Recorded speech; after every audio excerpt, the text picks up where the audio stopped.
จะหากันเอาล้อไปใส่นี้นะฮะ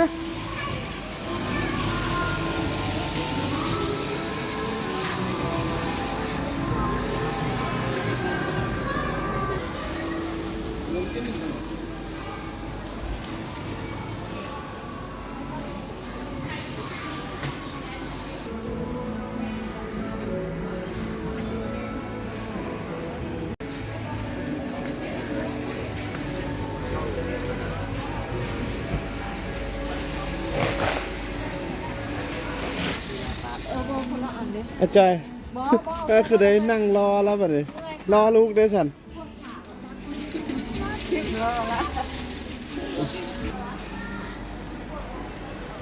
ใส่อยากได้อันใดรุ่นชิไปนอนจังไดของแอน้อย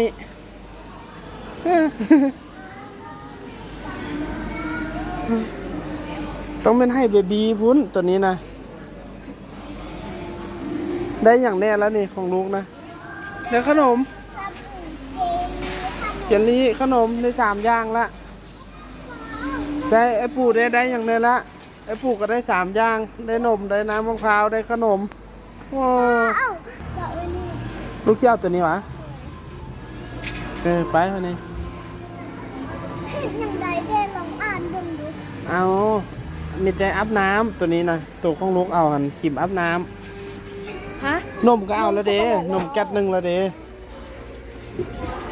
น้ำปองหนึ่งเลยปะน้ำปอง1เนี่ยได้เจลลี่แล้วเด้กายเชิญไปนี่ลูก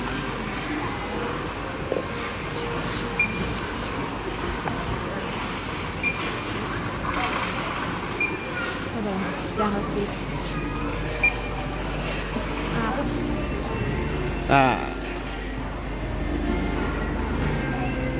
นิสัยสิงโสกะไปลิ้นซอยได้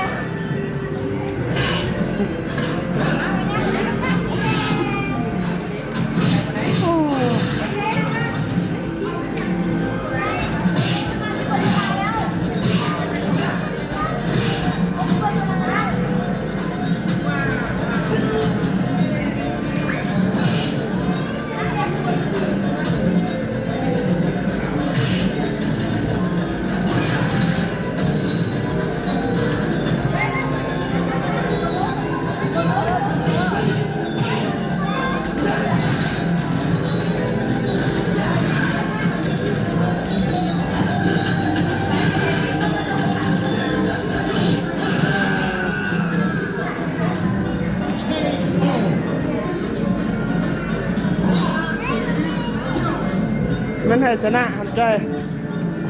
มียก2อีก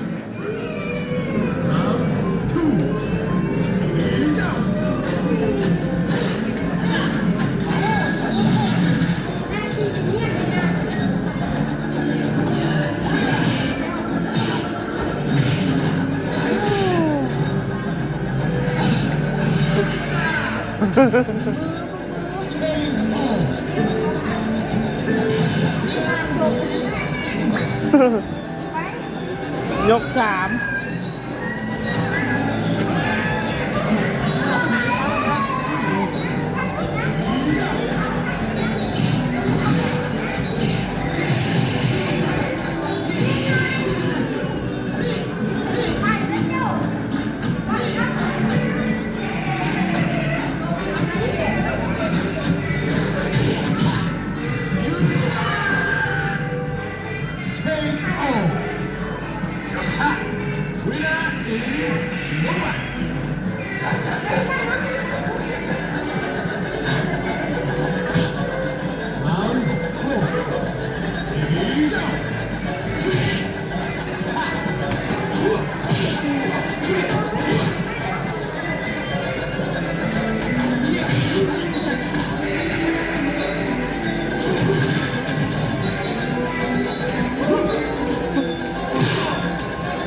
โอเคจบ